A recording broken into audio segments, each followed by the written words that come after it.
S.Jabin channel में खुशामदीद। मेरे channel को सब्सक्राइब करें और इसके साथ साथ बेल आइकन पे लाजमी क्लिक करें मज़ीद अच्छी वीडियोस के लिए। शुक्रिया।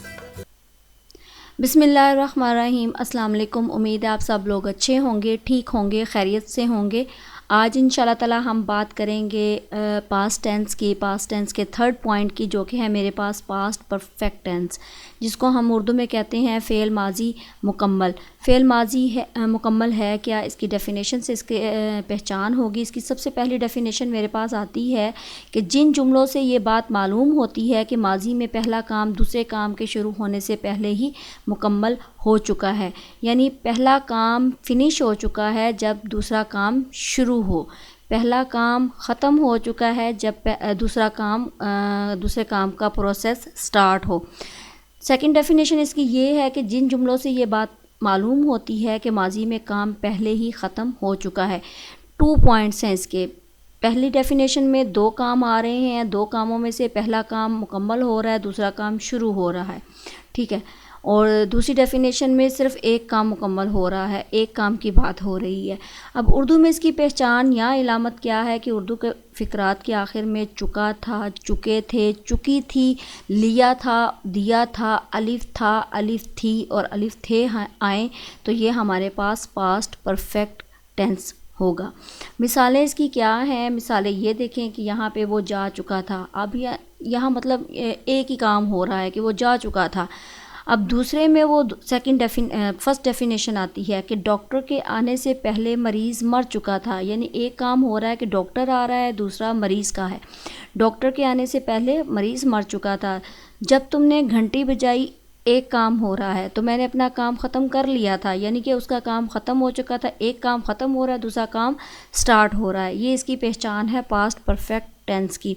अब इसमें हेल्पिंग वर्ब्स मेरे पास कौन कौन से यूज़ होते हैं? हेल्पिंग वर्ब सिर्फ एक यूज़ होगा और वो मेरे पास है हैड का। हेल्पिंग वर्ब का इस्तेमाल, हेल्पिंग वर्ब, यहाँ पे वर्ब्स नहीं क्योंकि हैड सिर्फ मेरे पास है, तो यहाँ पे आ जाएगा वर्ब। हेल्पिंग वर्ब का इस्तेमाल, हेड का इस्तेमाल मेरे पास किस किस के साथ होगा? सारे सब्जेक्ट्स के साथ। आई हो, वी हो, यू हो, दे हो, ही, शी, इट, सिंगुलर यानी वाहिद हो, प्लूरल यानी जमा हो, जितने भी सब्जेक्ट्स होंगे उनके साथ आपने हैड लगा देना है। अब इसमें फॉर्म ऑफ वर्ब मेरे पास क्या होती है कि वर्ब की कौन सी फॉर्म इस्तेमाल होगी, आया पहली, दूसरी या तीसरी? मेरे पास यहाँ पे थर्ड फॉर्म ऑफ वर्ब का इस्तेमाल होगा। इसका बनाने का कुलिया क्या है? बनाने का कुलिया ये है कि सबसे पहले आपने सब्जेक्ट लगाना है। Subject mean he, she, it, they, I, we, you, ये सब्जेक्ट्स कहलाएंगे।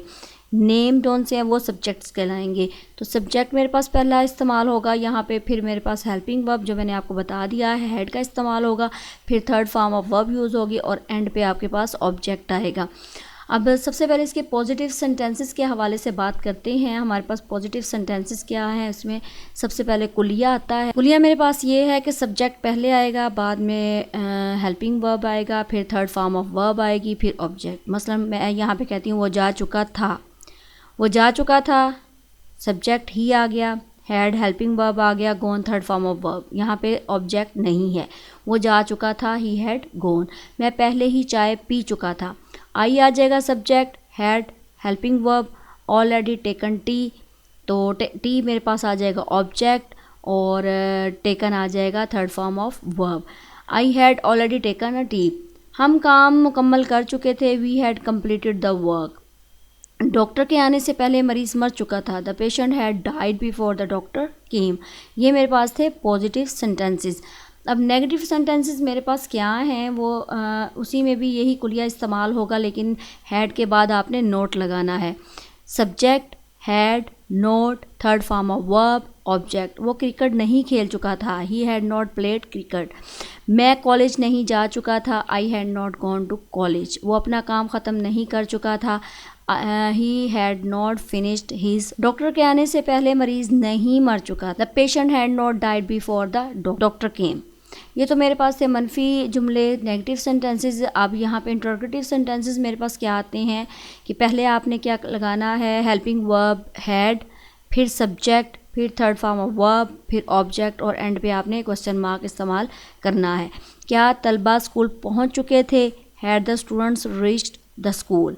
Question mark. क्या मैं सिगरेट पी चुका था? Had I smoked. क्या वो जा चुका था? Had he gone. अभी वो जा चुका था मैंने लगाया था ही हैड गॉन। क्या वो, जब सवालिया आ जाए तो हेल्पिंग वर्ब को शुरू में ले आए। क्या डॉक्टर के आने से पहले मरीज मर चुका था? Had the patient died before the doctor came. ये तो मेरे पास है इंटरोगेटिव सेंटेंसेस। अब यहाँ पे मैं देखती हूँ कि why, when, who, where, how का इस्तेमाल कैसे करना है। शैरी क्यों जा चुका था? Why had Sherry gone. हम कब जा चुके थे? When had we gone. ये तो थे कि जहाँ पे भी ये सारे इस्तेमाल होंगे वो शुरू में आ जाएंगे। टू दी पॉइंट इसका आंसर ये है। अब देखते हैं कि गर्दान में मेरे पास सबसे पहले आता है वर्ड आई।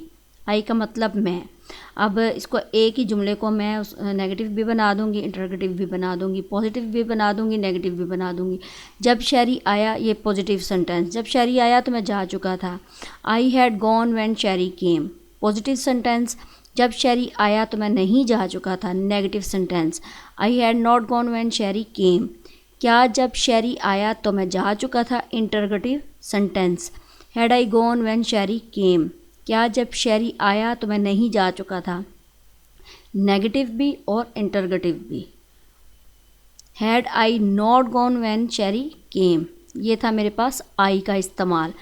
वी का इस्तेमाल कैसे करते हैं कि जब वकार आया तो हम जा चुके थे। We had gone when Waqar came. जब वकार आया तो हम नहीं जा चुके थे। We had not gone when Waqar केम।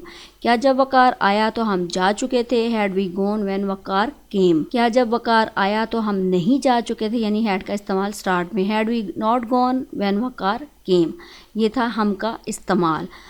आगे मेरे पास आता है कि यू का मैं इस्तेमाल कैसे करूँगी। जब इमरान आया तो तुम जा चुके थे। You had gone when Imran came. जब इमरान आया तो तुम नहीं जा चुके थे। You had not gone when Imran came. क्या जब इमरान आया तो तुम जा चुके थे? Had you gone when Imran came. क्या जब इमरान आया तो तुम नहीं जा चुके, यहाँ पे आएगा थे।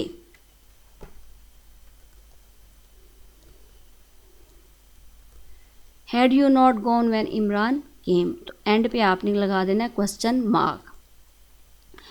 ये तो था मेरे पास यू का इस्तेमाल। आगे मेरे पास आता है ही का इस्तेमाल। ही में मेरे पास आता है मुज़क्कर, यानी लड़के के लिए कैसे मैंने ही का इस्तेमाल करना है। जब अली आया, नाम आ रहा है, वही जो पीछे मैंने यूज़ किया था, यानी वहाँ पे मैंने ही नहीं, यू और आई का इस्तेमाल किया था। अब मैं ही का इस्तेमाल करूँगी। जब अली आया तो वो जा चुका था। He had gone when Ali came. जब अली आया तो वो नहीं जा चुका था। He had not gone when Ali came. क्या जब अली आया तो वो जा चुका था। Had he gone when Ali came. And क्या जब अली आया तो वो नहीं जा चुका था। Had he not gone when Ali came. ये तो थे मेरे पास ही का इस्तेमाल। यहाँ पे मेरे पास आता है यू का इस्तेमाल, फिर मैंने किया वी का इस्तेमाल, फिर मैंने किया आई का इस्तेमाल। किसमें? पास्ट परफेक्ट टेंस में। यानी आपने ये काम करना है कि जब एक काम, पहला काम ख़त्म हो रहा है, दूसरा काम शुरू हो रहा है। माजी में पहला काम ख़त्म हो चुका था, दूसरा काम शुरू हो चुका था। 2 पॉइंट इसके ये हैं कि एक में दो कामों की पहचान है और दूसरे में एक काम की पहचान है। तो ये तो डेफिनेशन के मुताबिक मैं आपको बता रही हूँ। तो इसका वैसे मतलब ये है कि एक काम ख़त्म हो चुका है, दूसरा काम शुरू हो चुका है माजी में। तो ये मेरे पास गर्दान थी। फिर मैंने आपको when, why, who, where, how का बताया। फिर मैंने पॉजिटिव, नेगेटिव और इंटरोगेटिव के बाद सेंटेंसेस के हवाले से बताया। फिर कुलिया, फिर फॉर्म ऑफ वर्ब, फिर हेल्पिंग वर्ब। इसके साथ ही मैंने मिसालें आपको बताईं, डेफिनेशंस आपको बताईं। तो ये मेरे पास था पास्ट परफेक्ट टेंस, जिसको मैं उर्दू में कहूँगी फ़ेल माजी मुकम्मल। तो नेक्स्ट वीडियो में मैं बात करूँगी पास्ट परफेक्ट कंटिन्यूस टेंस, जो कि मेरे पास पास्ट टेंस का लास्ट पॉइंट है। फिर इंशाल्लाह ताला बाकी के सिर्फ आखिरी टेंस रह जाएगा, वो फ्यूचर टेंस होगा और उसकी 4 काइंड्स होंगी, 4 काइंड्स होंगी। तो नेक्स्ट वीडियो तक इजाज़त दें। अपना ख्याल रखिएगा, दुआओं में याद रखिएगा। अल्लाह हाफिज़।